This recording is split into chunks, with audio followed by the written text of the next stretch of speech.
Saudari-saudaraku yang terkasih, berjumpa kembali bersama saya Romo Antoro dalam Renungan Harian Rabu 9 November.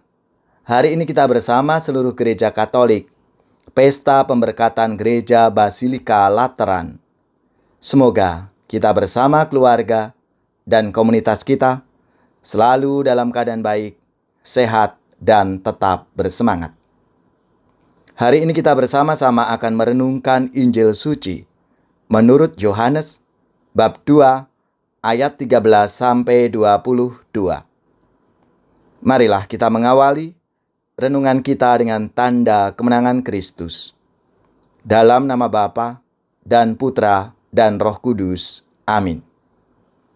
Ketika hari raya Paskah orang Yahudi sudah dekat, Yesus berangkat ke Yerusalem.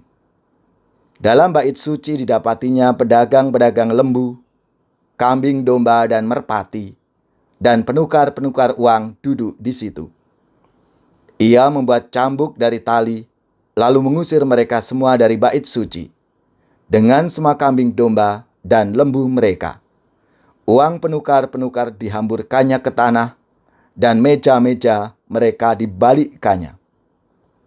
Kepada pedagang-pedagang merpati ia berkata, "Ambil semuanya ini dari sini. Jangan kamu membuat rumah Bapakku menjadi tempat berjualan."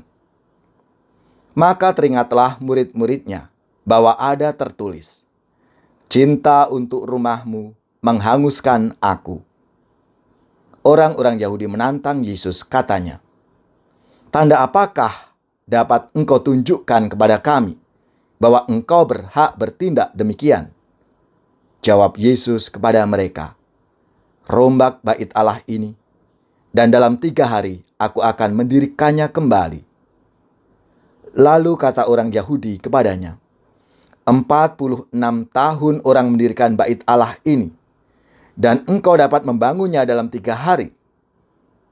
Tetapi yang dimaksudkannya dengan bait Allah ialah tubuhnya sendiri. Kemudian sesudah ia bangkit dari antara orang mati, barulah teringat oleh murid-muridnya bahwa hal itu telah dikatakannya. Dan mereka pun percayalah akan kitab suci dan akan perkataan yang telah diucapkan Yesus. Demikianlah sabda Tuhan. Terpujilah Kristus.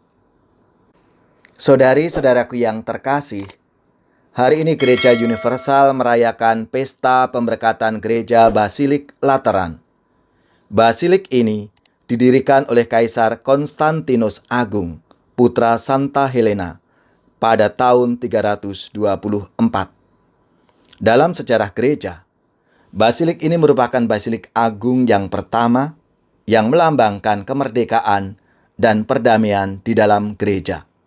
Setelah 3 abad lebih, gereja berada dalam hambatan dan penganiayaan oleh kaisar-kaisar Romawi yang kafir. Pemberkatannya yang kita peringati hari ini merupakan peringatan akan kemerdekaan dan perdamaian. Basilik Lateran menjadi simbol kehadiran Allah yang membawa kemerdekaan dan perdamaian. Dalam bacaan pertama menggambarkan bahwa dari bait Allah mengalir sungai yang menyalurkan air kehidupan kepada semua makhluk. Kemana saja sungai itu mengalir, segala makhluk hidup yang berkeriapan di sana akan hidup. Bait Allah menjadi sumber kehidupan. Bahkan dengan sangat indah Paulus menyebut bahwa tubuh kita adalah bait Allah. Tidak tahukah kamu bahwa kamu adalah bait Allah dan bahwa roh Allah diam di dalam kamu? Jika ada orang yang membinasakan bait Allah, maka Allah akan membinasakan dia. Sebab bait Allah itu adalah kudus, dan bait Allah itu ialah kamu. Ini berarti tubuh kita kudus karena menjadi tempat Allah bersemayam. Maka kita tidak boleh mengotori dan menodainya. Saudari-saudaraku yang terkasih, tubuh kita yang adalah bait Allah harus menjadi inspirasi bagi sesama untuk menemukan kemerdekaan dan perdamaian di tengah dunia ini.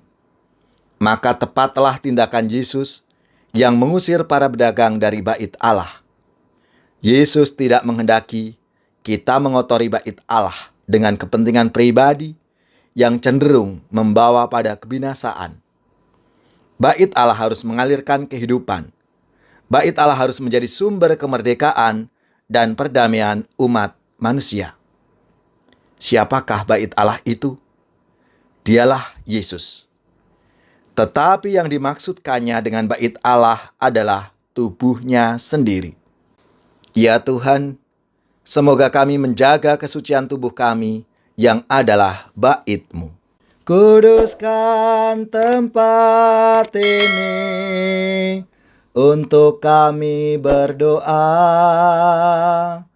Kuduskan hati ini untuk kami menyembah. Biar segala perkara ku serahkan padamu, Yesus, dan Roh Kudus bekerja membimbing kami semua.